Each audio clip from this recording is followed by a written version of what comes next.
Hi ಸ್ನೇಹಿತರೆ, ಎಲ್ಲರಿಗೂ joint to learn YouTube ಚಾನಲ್ಗೆ ಸ್ವಾಗತ. ಇವತ್ತಿನ ಕ್ಲಾಸಲ್ಲಿ 2020ರ KPSC ಹಾಗೂ ಪೊಲೀಸ್ ಇಲಾಖೆಯ ಒಂದು ಪರೀಕ್ಷೆಗಳಿಗೆ ಸಂಬಂಧಪಟ್ಟಂತೆ ಪರೀಕ್ಷಾ ಸರಣಿಯ ಭಾಗವಾಗಿ ಪರೀಕ್ಷೆ ಸಂಖ್ಯೆ 16 ಟೆಸ್ಟ್ 16 ಬಗ್ಗೆ ಡಿಸ್ಕಷನ್ ಮಾಡೋಣ. ಆಲ್ರೆಡಿ 15 ಟೆಸ್ಟ್ಗಳನ್ನು ಡಿಸ್ಕಷನ್ ಮಾಡಿದ್ದೇವೆ. ಯಾರಾದರೂ ಫ್ರೆಶ್ ವ್ಯೂವರ್ಸ್ ಇದ್ದರೆ, ಹಳೆಯ ಟೆಸ್ಟ್ಗಳನ್ನು ನೋಡಿರಲಿಲ್ಲ ಅಂದರೆ ನೀವು ನಮ್ಮ ಚಾನಲಲ್ಲಿ ಸಪ್ರೇಟ್ ಪ್ಲೇಲಿಸ್ಟ್ ಇದೆ, ಅಲ್ಲಿ ವಿಸಿಟ್ ಮಾಡಿ ಹಳೆಯ ಟೆಸ್ಟ್ಗಳನ್ನು ನೋಡಿ. ತುಂಬ ಇಂಪಾರ್ಟೆಂಟ್ ಕ್ವಶನ್ಸನ್ನು ಡಿಸ್ಕಷನ್ ಮಾಡಿದ್ದೇವೆ. ಅದರ್ವೈಸ್ ಮೇಲ್ಗಡೆ ಒಂದು ಐ ಬಟನಲ್ಲಿ ಲಿಂಕನ್ನು ಕೊಟ್ಟಿರ್ತೀವಿ, ಅಲ್ಲೂ ಕೂಡ ವಿಸಿಟ್ ಮಾಡಿ ಹಳೆಯ ಟೆಸ್ಟ್ಗಳನ್ನು ನೋಡಿ. ಇಲ್ಲಾಂದರೆ ಇವತ್ತಿನ ಕ್ಲಾಸ್ನ ಕೊನೆಗೆ ಕೂಡ ಹಳೆಯ ಟೆಸ್ಟ್ಗಳನ್ನು ಒಂದು ಲಿಂಕ್ ಸಿಗುತ್ತೆ, ಅಲ್ಲೂ ಕೂಡ ನೀವು ವಿಸಿಟ್ ಮಾಡಿ ಹಳೆಯ ಟೆಸ್ಟ್ಗಳನ್ನು ನೋಡಿ ಅಂತ ಒಂದು ರಿಕ್ವೆಸ್ಟ್ ಮಾಡ್ಕೋತಾ ಇದ್ದೀವಿ. ಯಾಕೆಂದರೆ ತುಂಬ ಇಂಪಾರ್ಟೆಂಟ್ ಕ್ವಶನ್ಸನ್ನು ಡಿಸ್ಕಷನ್ ಮಾಡಿದ್ದೇವೆ. ಇವತ್ತಿನ ಟೆಸ್ಟ್ನಲ್ಲಿ ಕೆಲವೊಂದು ಹಳೆಯ ಪ್ರಶ್ನೆ ಪತ್ರಿಕೆಯ ಒಂದು ಪ್ರಶ್ನೆಗಳನ್ನು ಇನ್ಕ್ಲೂಡ್ ಮಾಡಿದ್ದೇವೆ, ಹಾಗೆ ಎಕ್ಸ್ಪ್ಲನೇಷನ್ ಕೂಡ ಕೊಡ್ತೀವಿ. ಕ್ಲಾಸನ್ನು ಸ್ಕಿಪ್ ಮಾಡಬೇಡಿ, ಕೊನೆ ತನಕ ನೋಡಿ. ಹಾಗೆ ಕ್ಲಾಸನ್ನು ನೋಡುವಾಗ ಆನ್ಸರ್ ಮಾಡೋಕ್ಕೆ ಟ್ರೈ ಮಾಡಿ, ಕ್ವಶನ್ಸ್ಗೆ ಆನ್ಸರ್ ಮಾಡೋಕ್ಕೆ ಟ್ರೈ ಮಾಡಿ. ಆನ್ಸರ್ ಗೊತ್ತಿರಲಿಲ್ಲ ಅಂದರೆ ಅಟ್ಲೀಸ್ಟ್ ಗೆಸ್ ಆದರೂ ಮಾಡೋಕ್ಕೆ ಟ್ರೈ ಮಾಡಿ. ನಿಮ್ಮ ಒಂದು ಸಿಕ್ಸ್ತ್ ಸೆನ್ಸ್ ಯೂಸ್ ಮಾಡಿ ಗೆಸ್ ಮಾಡೋಕ್ಕಾದರೂ ಟ್ರೈ ಮಾಡಿ ಅಂತ ಹೇಳ್ತಾ ಕ್ಲಾಸನ್ನು ಸ್ಟಾರ್ಟ್ ಮಾಡೋಣ. ಪ್ರಥಮ ಪ್ರಶ್ನೆ, ನೀತಿ ಆಯೋಗಕ್ಕೆ ಸಂಬಂಧಪಟ್ಟಂತೆ ಕೆಳಗಿನ ಆಯ್ಕೆಗಳಲ್ಲಿ ಸರಿಯಾದದ್ದನ್ನು ಆರಿಸಿ ಅಂತ ಪ್ರಶ್ನೆಯನ್ನು ಕೇಳಿದ್ದಾರೆ. ಆಯ್ಕೆಗಳನ್ನು ನೋಡೋಣ.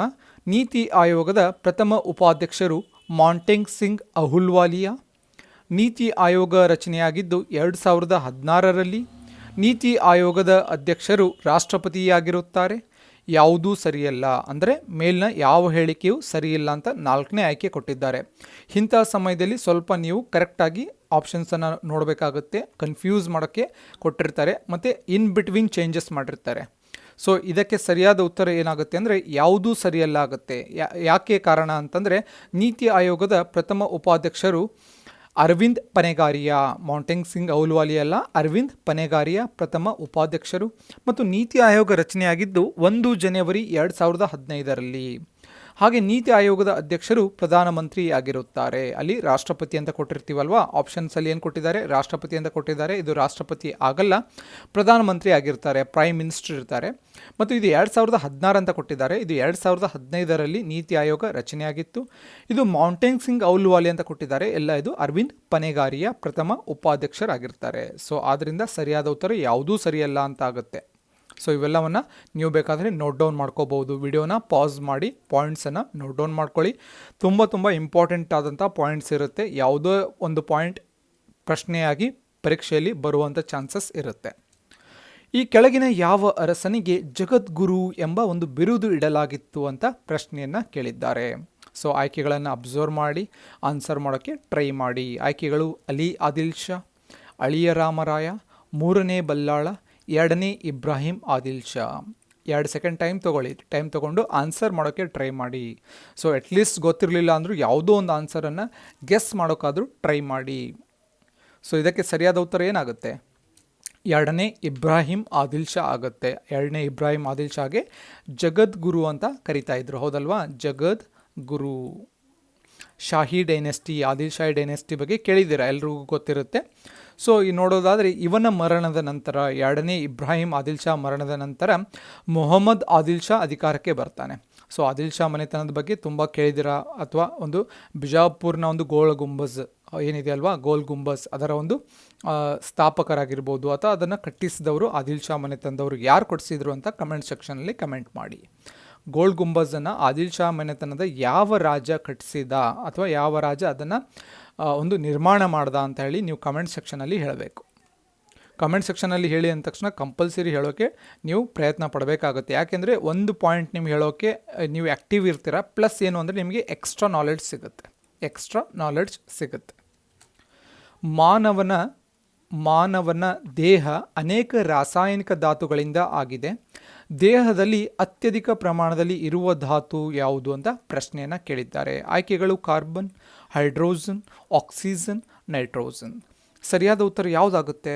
ಸರಿಯಾದ ಉತ್ತರ ಆಕ್ಸಿಜನ್. ಆಕ್ಸಿಜನ್ ಮಾನವನ ದೇಹದಲ್ಲಿ ಒಂದು ಅಧಿಕ ಪ್ರಮಾಣದಲ್ಲಿ ಇರುವ ಧಾತು ಆಗಿದೆ. ಆಕ್ಸಿಜನ್ನ ಪ್ರಮಾಣ ವಾತಾವರಣದಲ್ಲಿ ಎಷ್ಟಿದೆ? ಕಮೆಂಟ್ ಸೆಕ್ಷನಲ್ಲಿ ಹೇಳಬೇಕು. ಕಮೆಂಟ್ ಸೆಕ್ಷನಲ್ಲಿ ಕಮೆಂಟ್ ಮಾಡಿ. ಹಾಗೆ ಅದರ ಜೊತೆಗೆ ನೈಟ್ರೋಜನ್ನ ಪ್ರಮಾಣ ಎಷ್ಟಿದೆ, ಎರಡನ್ನು ಕೂಡ ನೀವು ಕಮೆಂಟ್ ಸೆಕ್ಷನಲ್ಲಿ ಹೇಳಬೇಕಾಗುತ್ತೆ. ವಾತಾವರಣದಲ್ಲಿ ಆಕ್ಸಿಜನ್ ಪ್ರಮಾಣ ಎಷ್ಟಿದೆ, ಹಾಗೆ ನೈಟ್ರೋಜನ್ ಪ್ರಮಾಣ ಎಷ್ಟಿದೆ, ಎರಡನ್ನು ಕೂಡ ಕಮೆಂಟ್ ಮಾಡಿ. ಯಾವ ರಾಸಾಯನಿಕ ವಸ್ತುವಿನಿಂದ ಕುಡಿಯುವ ನೀರು ಕಲುಷಿತವಾದಲ್ಲಿ ಬ್ಲ್ಯಾಕ್ ಫುಟ್ ಎಂಬ ರೋಗ ಬರುತ್ತದೆ ಅಂತ ಪ್ರಶ್ನೆನ ಕೇಳಿದ್ದಾರೆ. ಅಂದರೆ ಏನು ಡ್ರಿಂಕಿಂಗ್ ವಾಟರ್ ಇರುತ್ತಲ್ವ, ಆ ಡ್ರಿಂಕಿಂಗ್ ವಾಟರಲ್ಲಿ ಯಾವ ಕೆಮಿಕಲಿಂದ ಯಾವ ಕೆಮಿಕಲ್ ಮಿಕ್ಸ್ ಆದರೆ ಒಂದು ಬ್ಲ್ಯಾಕ್ ಫುಟ್ ಅಂತ ಡಿಸೀಸ್ ಬರುತ್ತೆ ಅಂತ ಪ್ರಶ್ನೆಯನ್ನು ಕೇಳಿದ್ದಾರೆ. ಆಯ್ಕೆಗಳು ಕ್ಯಾಲ್ಶಿಯಂ, ಪಾದರಸ, ಆರ್ಸೆನಿಕ್ ಹಾಗೂ ನೈಟ್ರೇಟ್. ಸರಿಯಾದ ಉತ್ತರ ಏನಾಗುತ್ತೆ ಕಮೆಂಟ್ ಮಾಡಿ, ಯಾವುದಾಗುತ್ತೆ answer? Right answer is arsenic ಆಗುತ್ತಲ್ವಾ. ಆರ್ಸೆನಿಕ್ ಸರಿಯಾದ ಉತ್ತರ ಆಗುತ್ತೆ. ಆರ್ಸೆನಿಕ್ನಿಂದ ಬ್ಲ್ಯಾಕ್ ಫುಟ್ ಅಂತ ಒಂದು ರೋಗ ಬರುತ್ತೆ, ಬ್ಲ್ಯಾಕ್ ಫುಟ್ ಅಂತ ಒಂದು ಡಿಸೀಸ್ ಬರುತ್ತೆ. ಸೊ ಇದು ಪ್ರಥಮ ಬಾರಿಗೆ ತೈವಾನ್ ಪ್ರದೇಶದಲ್ಲಿ, ತೈವಾನ್ ತೈಫೆ ಅಂತ ಬರುತ್ತೆ. ಬೇಕಾದರೆ ಒಂದು ಗೂಗಲ್ ಮ್ಯಾಪಲ್ಲಿ ನೋಡ್ಕೊಳ್ಳಿ ಎಲ್ಲಿ ಬರುತ್ತೆ ತೈವಾನ್ ತೈಫೆ ಅಂತ ದೇಶ ಇದೊಂದು. ತೈವಾನ್ ಪ್ರದೇಶದಲ್ಲಿ ಕಂಡು ಬಂದಿದೆ ಯಾವುದು ಬ್ಲ್ಯಾಕ್ ಫುಟ್ ಡಿಸೀಸ್. ಇದು ರಕ್ತನಾಳಗಳಿಗೆ ಸಂಬಂಧಪಟ್ಟಂತೆ ತೀವ್ರವಾದ ಒಂದು ರೋಗವನ್ನು ಉಂಟಾಗುತ್ತದೆ. ಇನ್ನು ಕೆಲವೊಂದು ತೀವ್ರತೆಯ ಸಂದರ್ಭದಲ್ಲಿ ಗ್ಯಾಂಗ್ರೀನ್ ಆಗುವ ಸಾಧ್ಯತೆ ಇರುತ್ತೆ. ಏನು ಗ್ಯಾಂಗ್ರೀನ್ ಅಂದರೆ ಇದೊಂದು ಸೈಂಟಿಫಿಕ್ ಟರ್ಮ್, ಬಯೋಲಾಜಿಕಲ್ ಟರ್ಮ್ ಆಗುತ್ತೆ. ಗ್ಯಾಂಗ್ರೀನ್ ಅಂದರೆ ಒಂದು ರಕ್ತನಾಳಗಳಿಗೆ ಸಂಬಂಧಪಟ್ಟಂತೆ ಒಂದು ಬರ್ಸ್ಟ್ ಆಗುತ್ತೆ. ಅದನ್ನು ಸ್ವಲ್ಪ ನೀವು ಗೂಗಲ್ ಇಮೇಜಸ್ಸಲ್ಲಿ ನೋಡ್ಕೊಳ್ಳಿ, ಗೂಗಲ್ ಮಾಡಿ ಗ್ಯಾಂಗ್ರೀನ್ ಅಂತ ನೀವು ಗೂಗಲ್ ಮಾಡಿದ್ರೆ ಗ್ಯಾಂಗ್ರೀನ್ ಇಮೇಜಸ್ಸನ್ನು ನೋಡ್ಕೊಳ್ಳಿ, ನೆನಪಿರುತ್ತೆ ಗ್ಯಾಂಗ್ರೀನ್ ಅಂದರೆ ಏನು ಅಂತ ನಿಮಗೆ ಗೊತ್ತಾಗುತ್ತೆ. ಇಮೇಜಸ್ ನೋಡಿದ್ರೆ ಬೇಗ ನೆನಪಿರೋಕ್ಕೆ ಚಾನ್ಸಸ್ ಇರುತ್ತೆ. ಇನ್ನು ಪಾದರಸದಿಂದ ಮಿನಿಮಾಟ ಅಂತ ಒಂದು ರೋಗ ಬರುತ್ತೆ. ಇದ್ರ ಬಗ್ಗೆ ಆಲ್ಮೋಸ್ಟ್ ನಿಮ್ಗೆ ಗೊತ್ತಿರುತ್ತೆ, ತುಂಬ ಎಕ್ಸಾಮ್ಸಲ್ಲಿ ಕೇಳಿದ್ದಾರೆ. ಪಾದರಸದಿಂದ ಮಿನಿಮಾಟ ಅಂತ ಒಂದು ರೋಗ ಬರುತ್ತೆ. ಹಾಗೆ ಕ್ಯಾಲ್ಶಿಯಂನ ಕೊರತೆಯಿಂದ ರಿಕೆಟ್ಸ್ ಬರುತ್ತೆ. ಓಕೆ, ಕ್ಯಾಲ್ಶಿಯಂನಿಂದ ಕೊರತೆ ರಿಕೆಟ್ಸ್ ಬಂದ ತಕ್ಷಣ ಕೆಲವರಿಗೆ ಡೌಟ್ ಬರುತ್ತೆ, ವಿಟಮಿನ್ ಡಿನ ಕೊರತೆಯಿಂದ ರಿಕೆಟ್ಸ್ ಬರುತ್ತೆ ಅಂತ ಓದಿದ್ವಿ. ಇಲ್ಲಿ ನೋಡಿದ್ರೆ ಕ್ಯಾಲ್ಸಿಯಂನ ಕೊರತೆಯಿಂದ ಅಂತ ಹೇಳ್ತಾ ಇದ್ದಾರೆ ಅಂತ ಅನ್ಕೋಬೇಡಿ. ಯಾಕೆ ಅಂದರೆ ಡಿ ಜೀವಸತ್ವ, ವಿಟಮಿನ್ ಡಿ ಮತ್ತು ಫಾಸ್ಫೇಟ್ನ ಕೊರತೆಯಿಂದ ಕೂಡ ರಿಕೆಟ್ಸ್ ಬರುತ್ತೆ. ಅಂದರೆ ಟೋಟಲಿ ಈ ಮೂರು ಕೂಡ ಇಂಪಾರ್ಟೆಂಟು. ಒಂದು ಕ್ಯಾಲ್ಸಿಯಮು ಕೂಡ ಇಂಪಾರ್ಟೆಂಟು, ಡಿ ಜೀವಸತ್ವ ಕೂಡ ಇಂಪಾರ್ಟೆಂಟು, ಮತ್ತು ಫಾಸ್ಫೇಟ್ ಕೂಡ ಇಂಪಾರ್ಟೆಂಟು. ಈ ಮೂರೂ ಕಡಿಮೆ ಆದರೆ ಒಂದು ರಿಕೆಟ್ಸ್ ಬರುತ್ತೆ, ರಿಕೆಟ್ಸ್ ರೋಗ ಬರುತ್ತೆ. ಸೊ ಈ ಮೂರು ಕೂಡ ನೆನ್ಪಿಟ್ಕೊಳ್ಳಿ. ಕೆಳಗಿನ ಆಯ್ಕೆಗಳನ್ನು ಗಮನಿಸಿ ಸರಿಯಾದದ್ದನ್ನು ಆಯ್ಕೆ ಮಾಡಿ ಅಂತ ಪ್ರಶ್ನೆಯನ್ನು ಕೇಳಿದ್ದಾರೆ. 4 ಆಯ್ಕೆಗಳನ್ನು ಕೊಟ್ಟಿದ್ದಾರೆ. 4 ಆಯ್ಕೆಗಳನ್ನು ಅಬ್ಸರ್ವ್ ಮಾಡಿ ಚೆನ್ನಾಗಿ ಓದ್ಕೋಬೇಕು. ಯಾವುದು ಸರಿಯಾಗಿದೆ ಅಂತ ಅದನ್ನು ರೈಟ್ ಆನ್ಸರನ್ನು ಪಿಕ್ ಮಾಡಬೇಕಾಗತ್ತೆ. ಪ್ರಥಮ ಆಪ್ಷನನ್ನು ನೋಡೋಣ, ಪ್ರಥಮ ಆಯ್ಕೆಯನ್ನು ನೋಡೋಣ. ಭಾರತದ ಪಶ್ಚಿಮದ ತುದಿ, ಪಶ್ಚಿಮ ಅಂದರೆ ಗೊತ್ತಲ್ವಾ ಎಲ್ಲಿ ಬರುತ್ತೆ, ಕೆಲವರಿಗೆ ಅದು ಸ್ವಲ್ಪ ಡೌಟ್ ಇರುತ್ತೆ. ಇಂಡಿಯಾ ಮ್ಯಾಪ್ ಈ ರೀತಿ ಇದೆ ಅನ್ಕ ಇಮ್ಯಾಜಿನ್ ಮಾಡ್ಕೊಳ್ಳಿ. ಸ್ವಲ್ಪ ಡ್ರಾಯಿಂಗ್ ಸರಿಯಾಗಿರಲಿಲ್ಲ ಅಂದರೆ ಅಡ್ಜಸ್ಟ್ ಮಾಡ್ಕೊಳ್ಳಿ. ಸೊ ಇಂಡಿಯಾ ಮ್ಯಾಪ್ ಅಂತ ಅಂದ್ಕೊಳ್ಳಿ. ಪ್ರಶ್ನೆ ಏನಿದೆಯಪ್ಪ, ಫಸ್ಟ್ ಆಪ್ಷನ್ ಏನು?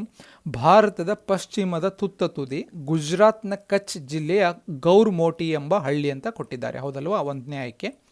ಸೊ ಎಲ್ಲಿ ಬರುತ್ತೆ? ಪಶ್ಚಿಮ, ಈ ಸೈಡ್ ಅಲ್ವಾ, ಗುಜರಾತ್ ಈ ಕಡೆ ಬರುತ್ತೆ. ಇದು ಕೊಟ್ಟಿದ್ದಾರೆ 1ನೇ ಆಯ್ಕೆ. 2ನೇದು ಭಾರತದ ಪೂರ್ವದ ತುದಿ ಅರುಣಾಚಲ ಪ್ರದೇಶದ ಕಿಬಿತು ಎಂಬ ಸಣ್ಣ ನಗರ ಅಂತ ಆಯ್ಕೆಯನ್ನು ಕೊಟ್ಟಿದ್ದಾರೆ.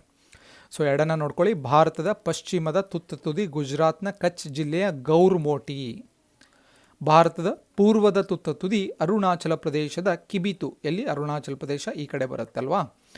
ಇನ್ನು 2 ತಪ್ಪು 2 ಸರಿ. 4 ಆಯ್ಕೆಗಳನ್ನು ನೋಡಿದ್ರಿ. ಸರಿಯಾದ ಉತ್ತರ ಯಾವುದಾಗುತ್ತೆ? ಸರಿಯಾದ ಉತ್ತರ 2 ಸರಿಯಾಗುತ್ತೆ.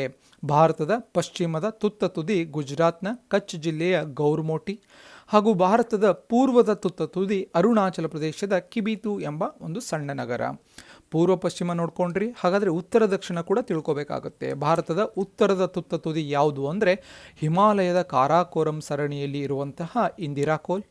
ಭಾರತದ ದಕ್ಷಿಣದ ತುದಿ ಅಂಡಮಾನ್ ಹಾಗೂ ನಿಕೋಬಾರ್ನಲ್ಲಿ ಇರುವಂತಹ ಇಂದಿರಾ ಪಾಯಿಂಟ್.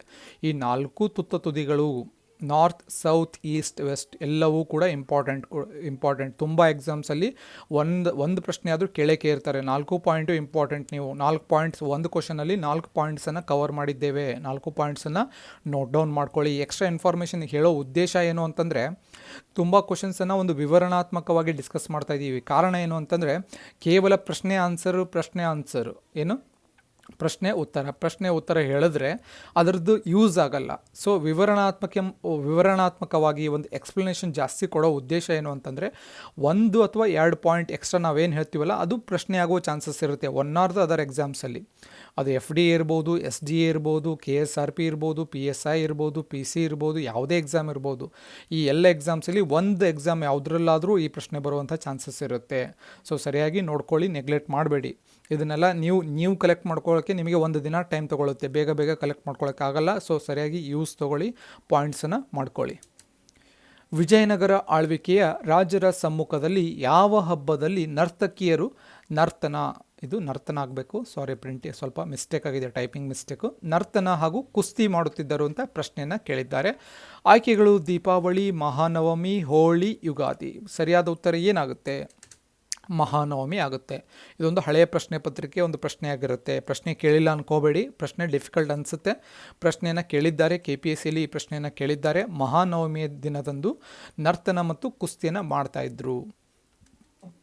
ಇನ್ನು ವಿಜಯನಗರದ ಸ್ಥಾಪಕರು ಯಾರು ಅಂದರೆ ಸಂಗಮ ವಂಶದ 1ನೇ ಹರಿಹರ ಹಾಗೂ 1ನೇ ಬುಕ್ಕರಾಯ. ಮತ್ತು ವಿಜಯನಗರದ ರಾಜಧಾನಿ ತುಂಬ ಒಂದು ಬೇರೆ ಬೇರೆ ಸಮಯದಲ್ಲಿ ಬೇರೆ ಬೇರೆ ರಾಜಧಾನಿಗಳನ್ನು ಮಾಡ್ಕೊಂಡಿದ್ರು. ವಿಜಯನಗರ, ಪೆನುಕೊಂಡ, ಚಂದ್ರಗಿರಿ ಇವುಗಳನ್ನು ರಾಜಧಾನಿಯಾಗಿ ಮಾಡಿಕೊಂಡು ಅವರು ಆಳ್ವಿಕೆಯನ್ನು ಮಾಡಿದ್ದಾರೆ. ಯಾರು ವಿಚಾರಣೆ ಮಾಡಿದ ನಂತರ ರಾಜ್ಯ ಲೋಕಸೇವಾ ಆಯೋಗದ ಸದಸ್ಯರನ್ನು, ಒಂದು KPSC ಅಂತೀವಲ್ವಾ, ರಾಜ್ಯ ಲೋಕಸೇವಾ ಆಯೋಗ, ಸ್ಟೇಟ್ ಪಬ್ಲಿಕ್ ಸರ್ವಿಸ್ ಕಮಿಷನ್ ಅಂತ ಇಂಗ್ಲೀಷಲ್ಲಿ ಕರೀತಾರೆ. State public service commission. ಅದೇ ರೀತಿ JPSC ಅಂತ ಬರುತ್ತೆ, ಹೌದಲ್ವಾ, ಜಾಯಿಂಟ್ ಪಬ್ಲಿಕ್ ಸರ್ವಿಸ್ ಕಮಿಷನ್ ಅಂತ. ಅದ್ರ ಬಗ್ಗೆನೂ ಹಳೆಯ ಟೆಸ್ಟ್ಗಳಲ್ಲಿ ನಾನು ಡಿಸ್ಕಷನ್ ಮಾಡಿದ್ದೇನೆ. ಸೊ ಇವತ್ತು ಯಾರು ವಿಚಾರಣೆ ಮಾಡಿದ ನಂತರ ರಾಜ್ಯ ಲೋಕಸೇವಾ ಆಯೋಗದ ಸದಸ್ಯರನ್ನು, ಅಂದರೆ ಸ್ಟೇಟ್ ಪಬ್ಲಿಕ್ ಸರ್ವಿಸ್ ಕಮಿಷನ್ ಇರ್ತಾರಲ್ವ, ಅದರ ಮೆಂಬರ್ಸನ್ನು ನಿಮ್ಗೆ ಅರ್ಥ ಆಗೋವಾಗ ಹೇಳೋದಾದರೆ KPSC ಏನಿದೆ ಅಲ್ವಾ, ಕರ್ನಾಟಕದಲ್ಲಿ KPSC ಮೆಂಬರ್ಸ್ ಇರ್ತಾರೆ. ಸೊ ಆ KPSC ಮೆಂಬರ್ಸನ್ನು ಒಂದು ಅಪವರ್ತನೆ ಅಂದರೆ ಒಂದು ಮಿಸ್ಬಿಹೇವಿಯರ್ ಆಧಾರದ ಮೇಲೆ ತೆಗೆದು ಹಾಕಲಾಗುತ್ತದೆ ಅಂತ ಪ್ರಶ್ನೆಯನ್ನು ಕೇಳಿದ್ದಾರೆ. ಯಾರು ವಿಚಾರಣೆ ಮಾಡಿದ ನಂತರ. ಆಯ್ಕೆಗಳು ರಾಷ್ಟ್ರಪತಿಗಳು ನೇಮಕ ಮಾಡಿದ ಒಂದು ಸಮಿತಿ, ಭಾರತದ ಸರ್ವೋಚ್ಚ ನ್ಯಾಯಾಲಯ ಸುಪ್ರೀಂ ಕೋರ್ಟ್, ಭಾರತದ ಉಚ್ಚ ನ್ಯಾಯಾಲಯ ಹೈಕೋರ್ಟ್, ರಾಜ್ಯದ ರಾಜ್ಯಪಾಲರು ನೇಮಿಸಿದ ಸಮಿತಿ. ಸರಿಯಾದ ಉತ್ತರ ಏನಾಗುತ್ತೆ ಅಂದರೆ ಭಾರತದ ಒಂದು ಉಚ್ಚ ನ್ಯಾಯಾಲಯ ಒಂದು ವಿಚಾರಣೆ ಮಾಡಿದ ನಂತರ ಅವರನ್ನು ಸಸ್ಪೆಂಡ್ ಮಾಡಬಹುದು, ಅವರನ್ನು ಒಂದು ಮಿಸ್ಬಿಹೇವಿಯರ್ ಆಧಾರದ ಮೇಲೆ ತೆಗೆದು ಹಾಕಬಹುದು ಅಂತ ಇದು ಸರಿಯಾದ ಉತ್ತರ ಆಗುತ್ತೆ. ಹಾಗಾದರೆ ಯಾರು ನೇಮಕ ಮಾಡ್ತಾರೆ ಸದಸ್ಯರನ್ನು ಅಂದರೆ, ನೀವೆಲ್ಲ ನೋಡಿರ್ತೀರ, ನ್ಯೂಸ್ ಪೇಪರಲ್ಲಿ ಓದಿರ್ತೀರ. ಒಂದು ಗೋರ್ಮೆಂಟ್, ಕರ್ನಾಟಕ ಗೋರ್ಮೆಂಟ್, ಉದಾಹರಣೆಗೆ ಕರ್ನಾಟಕ ಲೋಕಸೇವಾ ಆಯೋಗದ ಬಗ್ಗೆ ಡಿಸ್ಕಷನ್ ಮಾಡೋಣ. ಕರ್ನಾಟಕ ಲೋಕಸೇವಾ ಆಯೋಗಕ್ಕೆ ಒಂದು ಮೆಂಬರ್ಸ್ ಮಾಡಬೇಕಾಗಿರುತ್ತೆ, ಸದಸ್ಯರನ್ನು ಆಯ್ಕೆ ಮಾಡಬೇಕಾಗಿರುತ್ತೆ. ಆವಾಗ ಸರ್ಕಾರ ಏನು ಮಾಡುತ್ತೆ, ಒಂದು ಲಿಸ್ಟ್ ರೆಡಿ ಮಾಡುತ್ತೆ, ಒಂದು ಲಿಸ್ಟನ್ನು ಪ್ರಿಪೇರ್ ಮಾಡುತ್ತೆ. ಕೆಲವೊಂದು ಸದಸ್ಯರ ಹೆಸರನ್ನು ಬರೆದುಬಿಟ್ಟು ಆ ಲಿಸ್ಟನ್ನು ಯಾರಿಗೆ ಕಳಿಸುತ್ತೆ ಅಂದರೆ ರಾಜ್ಯಪಾಲರಿಗೆ ಕಳಿಸುತ್ತೆ. ರಾಜ್ಯಪಾಲರು ಏನು ಮಾಡ್ತಾರೆ, ಅದಕ್ಕೆ ಅನುಮೋದನೆ ಕೊಡ್ತಾರೆ ಅಥವಾ ಅವ್ರನ್ನ ಏನು ಮಾಡ್ತಾರೆ, ಇನ್ನೊಂದು ಸಲ ವಾಪಸ್ ಲಿಸ್ಟನ್ನು ಗೌರ್ಮೆಂಟ್ಗೆ ಕಳಿಸುತ್ತೆ. ಗೌರ್ಮೆಂಟ್ಗೆ ಕಳಿಸ್ಬಿಟ್ಟು ಏನು ಹೇಳ್ತಾರೆ ಅಂದರೆ ರೀಕನ್ಸಿಡರ್ ಮಾಡಿ, ಅಂದರೆ ಇನ್ನೊಂದು ಸಲ ಲಿಸ್ಟನ್ನು ಪರಿಶೀಲನೆ ಮಾಡಿ ಅಂತ ಕಳಿಸ್ತಾರೆ. ಇದು ಚಾನ್ಸಸ್ ಇರುತ್ತೆ. ಈ ರೀತಿ ಒಂದು ಪ್ರೊಸೆಸ್ ಇರುತ್ತೆ. ಯಾರ್ದು ಮೆಂಬರ್ಸನ್ನು ಆಯ್ಕೆ ಮಾಡುವಂಥ ಒಂದು ಪ್ರೊಸೆಸ್ಸು ಈ ರೀತಿ ಇರುತ್ತೆ. ಗೊತ್ತಾಯ್ತಲ್ವಾ? ಫಸ್ಟು ಗೌರ್ಮೆಂಟು ಲಿಸ್ಟ್ ರೆಡಿ ಮಾಡುತ್ತೆ, ಗೌರ್ಮೆಂಟ್ ಏನು ಮಾಡುತ್ತೆ, ರಾಜ್ಯಪಾಲರಿಗೆ ಕಳಿಸುತ್ತೆ, ರಾಜ್ಯಪಾಲರು ಅದಕ್ಕೆ ಅನುಮೋದನೆ ಕೊಡ್ತಾರೆ. ಇಲ್ಲ ಅಂತಂದರೆ ಅವರು ಇನ್ನೊಂದು ಸಲ ಲಿಸ್ಟ್ ವಾಪಸ್ ರಿಟರ್ನ್ ಮಾಡಿಬಿಟ್ಟು ಅವ್ರಿಗೇನು ಹೇಳ್ತಾರೆ, ಓಕೆ ಇನ್ನೊಂದು ಸಲ ಅದನ್ನು ರಿವೈಸ್ ಮಾಡಿ ಅಥವಾ ಲಿಸ್ಟನ್ನು ಪರಿಶೀಲನೆ ಮಾಡಿ ಅಂತ ಅವ್ರಿಗೆ ಗೌರ್ಮೆಂಟ್ಗೆ ವಾಪಸ್ಸನ್ನು ಕಳಿಸ್ಬೋದು. ಭಾರತದ ರಾಷ್ಟ್ರೀಯ ಚಿಟ್ಟೆ ಯಾವುದು ಅಂತ ಪ್ರಶ್ನೆ ಕೇಳಿದ್ದಾರೆ. ಈ ಪ್ರಶ್ನೆ ಕೇಳಿದ ತಕ್ಷಣ ಕೆಲವ್ರಿಗೆ ಅನ್ನಿಸ್ಬೋದು, ಭಾರತಕ್ಕೆ ಒಂದು ರಾಷ್ಟ್ರೀಯ ಚಿಟ್ಟೆ ಇದೆಯಾ ಅಂತ ಪ್ರಶ್ನೆ ಬರ್ಬೋದು ನಿಮ್ಮ ಮೈಂಡಲ್ಲಿ, ಇದೆಯಾ ಅಥವಾ ಇಲ್ಲ ಅಂತ. ಭಾರತಕ್ಕೆ ಒಂದು ರಾಷ್ಟ್ರೀಯ ಚಿಟ್ಟೆ ಅಂತ ಇದೆ, ಹೌದಲ್ವಾ? ಯಾವುದು ಅಂತ ಪ್ರಶ್ನೆಯನ್ನು ಕೇಳಿದ್ದಾರೆ. ಅದೇ ರೀತಿ ನೀವೆಲ್ಲ ಕರೆಂಟ್ ಅಫೇರ್ಸನ್ನು, ತುಂಬ ಹಳೆಯ ಕರೆಂಟ್ ಅಫೇರ್ಸನ್ನು ಯಾರ್ಯಾರು ಫಾಲೋ ಮಾಡ್ತಾಯಿದ್ರೆ ಅವ್ರಿಗೆ ಗೊತ್ತಿರುತ್ತೆ. ಕೆಲವೊಂದು ರಾಜ್ಯಗಳು ಕೂಡ ರಾಜ್ಯ ಚಿಟ್ಟೆ ಅಂತ ಘೋಷಣೆ ಮಾಡಿದೆ, ಹೌದಲ್ವಾ? 2 ಇಯರ್ಸಿಂದ ಯಾರಾದರೂ ಎಕ್ಸಾಮ್ಸ್ಗೆ ಓದ್ತಾ ಇದ್ದರೆ ಅವ್ರಿಗೆ ಗೊತ್ತಿರುತ್ತೆ. ಸೊ ಈ ಒಂದು ಪ್ರಶ್ನೆಗೆ ಆಯ್ಕೆಗಳನ್ನು ನೋಡೋಣ. Cirrochroa thais, blue Mormon, kaiser i Hind, southern bird wing. 4 ಆಯ್ಕೆಗಳಲ್ಲಿ ಭಾರತದ ರಾಷ್ಟ್ರೀಯ ಚಿಟ್ಟೆ ಯಾವುದು ಅಂತ ನೀವು ಹೇಳಬೇಕಾಗುತ್ತೆ. ಸರಿಯಾದ ಉತ್ತರ ಕೈಸರ್ ಐ ಹಿಂದ್. ಇದು ಭಾರತದ ರಾಷ್ಟ್ರೀಯ ಚಿಟ್ಟೆ ಆಗಿದೆ. ಬೇಕಾದರೆ ನೀವು ಸರ್ಚ್ ಮಾಡ್ಬೋದು, ಗೂಗಲಲ್ಲಿ ಸರ್ಚ್ ಮಾಡ್ಬೋದು. ಕೆಲವೊಬ್ರು ಏನು ಮಾಡ್ತಾರೆ, ಸಡನ್ನಾಗಿ ಇನ್ನೊಂದೇನೋ ಆನ್ಸರನ್ನು ಕಮೆಂಟ್ ಮಾಡ್ತಾರೆ. ಹಳೆಯ ಒಂದು ಕರೆಂಟ್ ಅಫೇರ್ಸಲ್ಲಿ ಮಾರ್ನಿಂಗ್ ಒಂದು ಕರೆಂಟ್ ಅಫೇರ್ಸ್ ಮಾಡಿದ್ವಿ, ಏನಂದರೆ theme of world bees day. ಇವತ್ತಿನ ಒಂದು ಕರೆಂಟ್ ಅಫೇರ್ಸಲ್ಲಿ ಅದಕ್ಕೆ ಒಬ್ಬರು ಬೇರೆ ಏನೋ ಕಮೆಂಟ್ ಮಾಡಿದರು, ಸರ್ ಇದು ಆನ್ಸರ್ ಅಲ್ಲ ಅಂತ. ದಯವಿಟ್ಟು ಆ ರೀತಿ ಕಮೆಂಟ್ ಮಾಡೋಕ್ಕಿಂತ ಮುಂಚೆ ನೀವು ಸ್ವಲ್ಪ ಕ್ರಾಸ್ ಚೆಕ್ ಮಾಡ್ಕೊಂಬಿಟ್ಟು ಕಮೆಂಟ್ ಮಾಡಿ. ದಯವಿಟ್ಟು ಕ್ರಾಸ್ ಚೆಕ್ ಮಾಡ್ಕೊಳ್ಳಿ. ನಿಮ್ಮದು ಆನ್ಸರ್ ಕರೆಕ್ಟ್ ಆಗಿದ್ದರೆ ಕ್ರಾಸ್ ಚೆಕ್ ಮಾಡಿಕೊಂಡು ವಿತ್ ಪ್ರೂಫ್ ಕಮೆಂಟ್ ಮಾಡಿ. ದಯವಿಟ್ಟು ಸುಮ್ಮನೆ ಕಮೆಂಟ್ ಮಾಡೋಕ್ಕೆ ಹೋಗಬೇಡಿ. ಸೊ ಭಾರತದ ರಾಷ್ಟ್ರೀಯ ಚಿಟ್ಟೆ ಯಾವುದು? ಕೈಸರ್ ಐ ಹಿಂದ್ ಆಯ್ತಲ್ವಾ? ಹಾಗೆ ಎಕ್ಸ್ಟ್ರಾ ಇನ್ಫಾರ್ಮೇಷನ್ ನೋಡೋದಾದರೆ ಸದರನ್ ಬರ್ಡ್ ವಿಂಗ್ ಇದು ಯಾವ ರಾಜ್ಯದ ಚಿಟ್ಟೆ? ಸದರನ್ ಬರ್ಡ್ ವಿಂಗ್ ಅನ್ನೋದು ಕರ್ನಾಟಕದ ರಾಜ್ಯ ಚಿಟ್ಟೆ. ಅದೇ ರೀತಿ ಬ್ಲೂ ಮೋರ್ಮೋನ್ ಎನ್ನುವುದು ಮಹಾರಾಷ್ಟ್ರದ ರಾಜ್ಯ ಚಿಟ್ಟೆ ಆಗಿರುತ್ತೆ. ರಾಜ್ಯ ಚಿಟ್ಟೆ ಘೋಷಣೆ ಮಾಡಿದಂತಹ ಪ್ರಥಮ ರಾಜ್ಯ ಯಾವುದು ಅಂತ ಪ್ರಶ್ನೆ ಕೇಳಿದ್ರೆ, ಯಾವ ರಾಜ್ಯ ಚಿಟ್ಟೆಯನ್ನು ಘೋಷಣೆ ಮಾಡಿದಂತಹ ಪ್ರಥಮ ರಾಜ್ಯ ಅಂದರೆ ಅದು ಮಹಾರಾಷ್ಟ್ರ. ಎಷ್ಟನೇ ಇಸ್ವಿಯಲ್ಲಿ ಮಾಡ್ತು ಅದು ನೀವು ಹೇಳಬೇಕು. ನೀವು ತಿಳ್ಕೊಂಬಿಟ್ಟು ಗೂಗಲ್ ಮಾಡಿ ಕಮೆಂಟ್ ಸೆಕ್ಷನಲ್ಲಿ ಹೇಳಿ. ಎಷ್ಟನೇ ಇಸ್ವಿಯಲ್ಲಿ? 2000 ಸಮಥಿಂಗ್, 15, 16, 17, 18 ಯಾವುದೋ ಒಂದಿದೆ. ಯಾವಾಗ ಅಂತ ಕಮೆಂಟ್ ಸೆಕ್ಷನಲ್ಲಿ ಹೇಳಬೇಕು. ದುರ್ಗೇಶ್ ನಂದಿನಿಯ ಲೇಖಕರು ಯಾರು ಅಂತ ಪ್ರಶ್ನೆಯನ್ನು ಕೇಳಿದ್ದಾರೆ. ಆಯ್ಕೆಗಳು: ಬಂಕಿಂ ಚಂದ್ರ ಚಟ್ಟೋಪಾಧ್ಯಾಯ, ಶರತ್ ಚಂದ್ರ ಚಟರ್ಜಿ, ಅರವಿಂದ್ ಘೋಷ್, ರವೀಂದ್ರನಾಥ್ ಟ್ಯಾಗೂರ್. ಸರಿಯಾದ ಉತ್ತರ ಬಂಕಿಂ ಚಂದ್ರ ಚಟ್ಟೋಪಾಧ್ಯಾಯ ದುರ್ಗೇಶ್ ನಂದಿನಿಯ ಲೇಖಕರಾಗಿರ್ತಾರೆ. ರವೀಂದ್ರನಾಥ್ ಟ್ಯಾಗೂರ್ ಬಗ್ಗೆ ನಿಮಗೆಲ್ಲ ಗೊತ್ತೇ ಇದೆ. ಅಮರ್ ಸೋನಾರ್ ಬಾಂಗ್ಲಾ ಬರೆದಿದ್ದಾರೆ, ಒಂದು ಬಾಂಗ್ಲಾದೇಶದ ರಾಷ್ಟ್ರಗೀತೆ. ಯಾವಾಗ ಬರೆದ್ರು ಅಮರ್ ಸೋನಾರ್ ಬಾಂಗ್ಲಾ ಅಂದರೆ ಬೆಂಗಾಲದ ವಿಭಜನೆ ಸಂದರ್ಭದಲ್ಲಿ, ಒಂದು ಪಾರ್ಟಿಷನ್ ಆಫ್ ಬೆಂಗಾಲದ ಸಂದರ್ಭದಲ್ಲಿ ಅಮರ್ ಸೋನಾರ್ ಬಾಂಗ್ಲಾದ ಒಂದು ರಚನೆ ಆಗಿರುತ್ತೆ. ಅದನ್ನೇ ಮುಂದೆ ಒಂದು ಬಾಂಗ್ಲಾದೇಶ್ ಏನು ಮಾಡುತ್ತೆ, ಅದನ್ನು ರಾಷ್ಟ್ರಗೀತೆಯಾಗಿ ಅಳವಡಿಕೆ ಮಾಡ್ಕೊಂಡಿದ್ದಾರೆ. 2 ದೇಶಗಳಿಗೆ ರಾಷ್ಟ್ರಗೀತೆ ಬರೆದಂಥ ಏಕೈಕ ವ್ಯಕ್ತಿ ರವೀಂದ್ರನಾಥ್ ಟ್ಯಾಗೂರ್. ರವೀಂದ್ರನಾಥ್ ಟ್ಯಾಗೂರ್ ಬಗ್ಗೆ ಸ್ವಲ್ಪ ಪ್ರಶ್ನೆಯನ್ನು ಕೇಳ್ಬೋದು, ಸೊ ನೆನ್ಪಿಟ್ಕೊಳ್ಳಿ. ಇಷ್ಟು ಪಾಯಿಂಟ್ಸು ಇಂಪಾರ್ಟೆಂಟ್ ಆಗಿರುತ್ತೆ. ಇನ್ನು ರವೀಂದ್ರನಾಥ್ ಟ್ಯಾಗೂರ್ ಅವರಿಗೆ ನೊಬೆಲ್ ಪ್ರಶಸ್ತಿ ಕೂಡ ಬಂದಿದೆ. ಯಾವಾಗ ಬಂದಿದೆ ಅಂತ ಹೇಳಿ ನೀವು ಕಮೆಂಟ್ ಸೆಕ್ಷನಲ್ಲಿ ಹೇಳಬೇಕು. ಕಮೆಂಟ್ ಸೆಕ್ಷನಲ್ಲಿ ಅದು ನಿಮ್ಮ ವರ್ಕ್.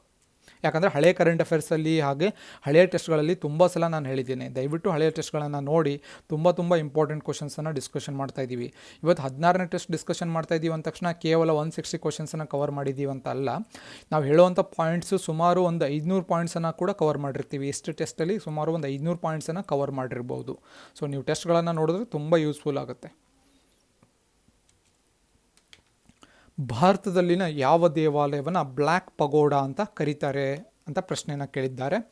ಆಯ್ಕೆಗಳು: ಬೇಲೂರಿನ ಚೆನ್ನಕೇಶವ ದೇವಾಲಯ, ಜಗನ್ನಾಥ ದೇವಾಲಯ ಪೂರಿ, ಕಾಮಾಕ್ಷಿ ದೇವಾಲಯ ಕಾಂಚೀಪುರಂ, ಸೂರ್ಯ ದೇವಾಲಯ ಕೋನಾರ್ಕ್. ಈ ಪ್ರಶ್ನೆಯನ್ನು ಕೇಳಿದ್ದಾರೆ. ಹಳೆಯ ಪ್ರಶ್ನೆ ಪತ್ರಿಕೆಯಲ್ಲಿ ಈ ಪ್ರಶ್ನೆಯನ್ನು ಕೇಳಿದ್ದಾರೆ. ಸರಿಯಾದ ಉತ್ತರ ಯಾವುದಾಗುತ್ತೆ ಕಮೆಂಟ್ ಮಾಡಿ.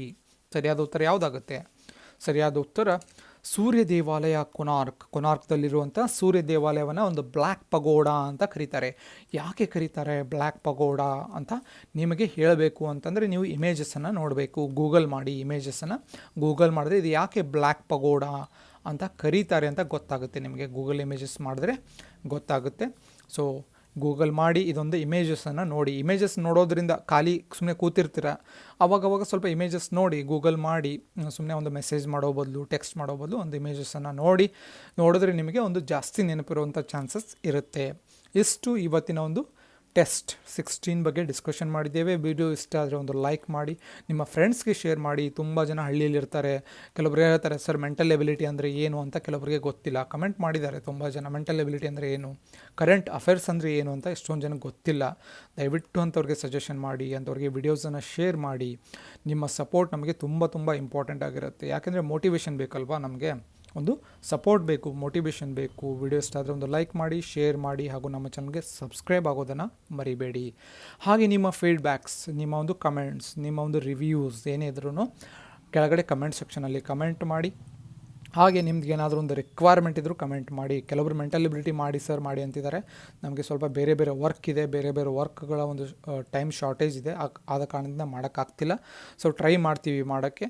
ಹಾಗೆ ನಿಮ್ಮ ಒಂದು ಮೋಟಿವೇಶನ್ ನಮ್ಮ ಜೊತೆ ಇರಲಿ. ಯಾಕೆ ನಿಮ್ಮ ಮೋಟಿವೇಶನ್ ಇದ್ದಷ್ಟು ನಮಗೆ ವಿಡಿಯೋಸ್ ಮಾಡೋಕ್ಕೆ ಒಂದು ಇನ್ಸ್ಪಿರೇಷನ್ ಇರುತ್ತೆ. ತುಂಬ ಸಲ ನಾನು ರಿಕ್ವೆಸ್ಟ್ ಮಾಡ್ಕೋತಾ ಇದ್ದೀನಿ, ಎಲ್ಲ ಒಂದು ವಿಡಿಯೋಸಲ್ಲೂ ಒಂದು ರಿಕ್ವೆಸ್ಟ್ ಮಾಡ್ಕೋತಾ ಇದ್ದೀವಿ. ಆದಷ್ಟು ಎಲ್ಲ ವ್ಯೂಸ್ ಆಗುತ್ತೆ, 700 800 ವ್ಯೂಸ್ ಆಗುತ್ತೆ. ಲೈಕ್ಸ್ ನೋಡಿದ್ರೆ 80 90. ದಯವಿಟ್ಟು ಲೈಕ್ ಮಾಡಿ. ಏನು ಲೈಕ್ ಮಾಡೋದ್ರಿಂದ ನಿಮಗೇನು ಲಾಸ್ ಇಲ್ಲ. ಸೊ ನಿಮಗೆ ಇಷ್ಟ ಆಗಲಿಲ್ಲ ಅಂದರೆ ಡಿಸ್ಲೈಕ್ ಮಾಡಿ, ಇಷ್ಟ ಆಗಲಿಲ್ಲ ಅಂದರೆ ನೋಡೋಕ್ಕೆ ಬರಬೇಡಿ. ಅದರದ್ದೇನು ಏನಂತಾರೆ ಸಮಸ್ಯೆನೇ ಇಲ್ಲ. ನಿಮಗೆ ಓಕೆ ಕಂಟೆಂಟ್ ಚೆನ್ನಾಗಿಲ್ಲ, ಓಕೆ ಸರಿ ಇಲ್ಲ ಅಂತಂದರೆ ನೋಡೋಕ್ಕೆ ಬರೋಕ್ಕೆ ಹೋಗಬೇಡಿ. ಬಂದುಬಿಟ್ಟು ಇಷ್ಟ ಆದರೆ ಲೈಕ್ ಮಾಡಿ, ಆದಷ್ಟು ಸಪೋರ್ಟ್ ಮಾಡಿ. ಯಾಕಂದರೆ ಇಂಡಿಯಾದಲ್ಲಿ ಸಪೋರ್ಟ್ ಮಾಡೋರು ಕಡಿಮೆ, ಇಂಡಿಯಾದಲ್ಲೆಲ್ಲ ಕಾಲೆಳೆಯವರೇ ಜಾಸ್ತಿ ಅಲ್ವಾ, ಸಪೋರ್ಟ್ ಮಾಡೋರು ಕಡಿಮೆ. ಸೊ ಆದ್ದರಿಂದ ಜಾಸ್ತಿ ಸಪೋರ್ಟ್ ಮಾಡಿ, ನಿಮಗೂ ಯೂಸ್ ಆಗುತ್ತೆ. ತುಂಬ ಚೆನ್ನಾಗಿ ಓದಿ. ಏನಂದರೆ ಇದರಿಂದ ಯಾರಿಗೂ ಏನೂ ಸಿಗಲ್ಲ. ಮೇನ್ ಅಂತಂದರೆ ಓದೋದು ಇಂಪಾರ್ಟೆಂಟ್. ನಿಮಗೇನೋ ಒಂದು ಜಾಬ್ ಬೇಕಲ್ವಾ, ಚೆನ್ನಾಗಿ ಓದೋದ್ರ ಕಡೆ ಗಮನ ಕೊಡಿ. ಎಷ್ಟಾಗುತ್ತೆ ಅಷ್ಟು ನಮ್ಮ ಕಡೆಯಿಂದ ಹೆಲ್ಪ್ ಮಾಡ್ತೀವಿ ಅಂತ ಹೇಳ್ತಾ ಮತ್ತೆ ಮುಂದಿನ ತರಗತಿಯಲ್ಲಿ ಮತ್ತೊಂದು ವಿಷಯದ ಕುರಿತು ಮಾತನಾಡೋಣ. ಧನ್ಯವಾದಗಳು.